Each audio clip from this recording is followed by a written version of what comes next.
1 August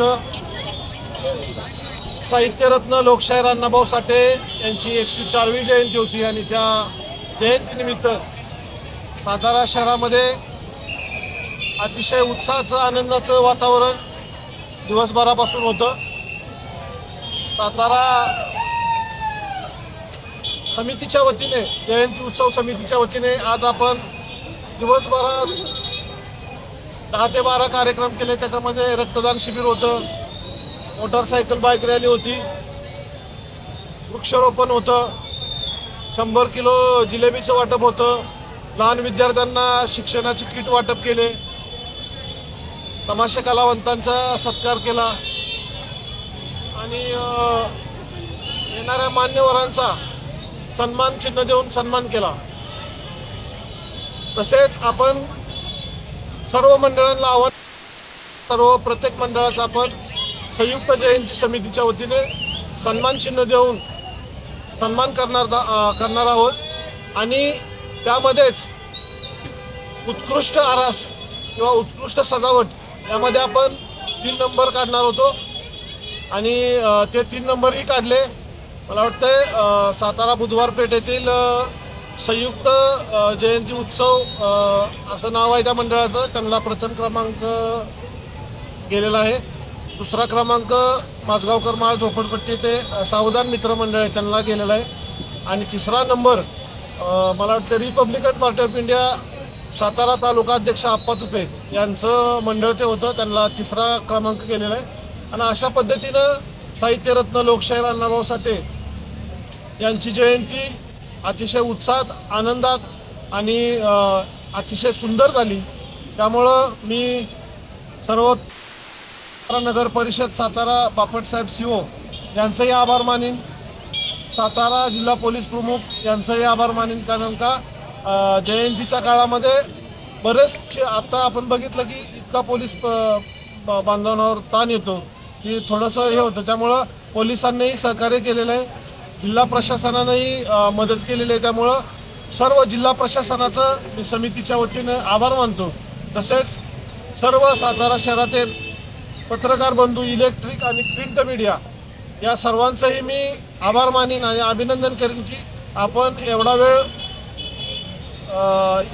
वेळ आपण थांबून हे सर्व कार्यक्रमाची रूपरेषा दाखवली आणि सर्व कार्यक्रम आपण झालेले समितीच्या वतीने दाखवाल अशी मी आशा बाळगतो आणि थांबतो।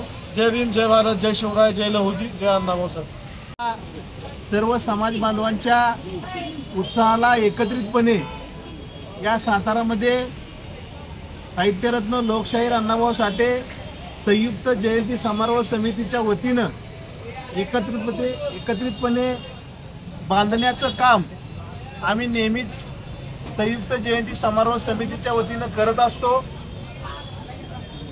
यावर्षी संयुक्त जयंती समारोह समितीचे अध्यक्ष सन्माननीय किशोरभाऊ गालफाडे यांनी अतिशय नेटकं आणि अतिशय शिस्तप्रिय असं नियोजन केलं। विविध सामाजिक उपक्रम या ठिकाणी राबवले, त्याचबरोबर समाजाला प्रेरणा मिळेल, समाजामध्ये एक चांगला मेसेज जाईल की जो मेसेज समाजाची उन्नती, समाजामध्ये परिवर्तन, समाजामधले जे आमचे युवा वर्गाला एक प्रोत्साहन मिळेल अशा पद्धतीचे सर्व प्रोग्राम आमच्या समितीचे अध्यक्ष किशोरभाऊ गालफाडे यांनी घेतले। सकाळपासूनच आपण सर्वजण पत्रकार बांधव आपण पाहत आहात, अतिशय चांगल्या पद्धतीनं एवढ्या भर पावसामध्ये सुद्धा हजारोच्या संख्येनं या ठिकाणी समाज बांधव आज आपल्या लोकशाहीराला अभिवादन करण्यासाठी आज आलेले आहेत आणि मी समितीच्या वतीनं पुन्हा एकदा आमच्या सर्व समाज बांधवांना, आंबेडकर चळवळीतील सर्व कार्यकर्त्यांना, नेत्यांना आणि सातारकर नागरिकांना लोकशाहीर अण्णाभाऊ साठेच्या जयंतीच्या मंगलमय शुभेच्छा देतो। अण्णाभाऊंचं कार्य हे जनमानसामध्ये नेण्यासाठी आम्ही सर्वजण ज्या पद्धतीनं काम करतोय त्या सर्व कामाला आपल्या सर्व ते इथून पुढच्या काळामध्ये सुद्धा आम्हाला राहावं अशा पद्धतीचं आव्हान आणि विनंती या निमित्तानं करतो. जय भीम, जय अण्णाभाऊ, जय लहुजी. लोकशाहीर अण्णाभाऊ साठेंचा पूर्णाकृती पुतळ्याला मंजुरी मिळालेली आहे. तो पुतळा कधीपर्यंत बसणार आहे आणि त्याच्या कामाचा आत्ता काय प्रोग्रेस काय आहे?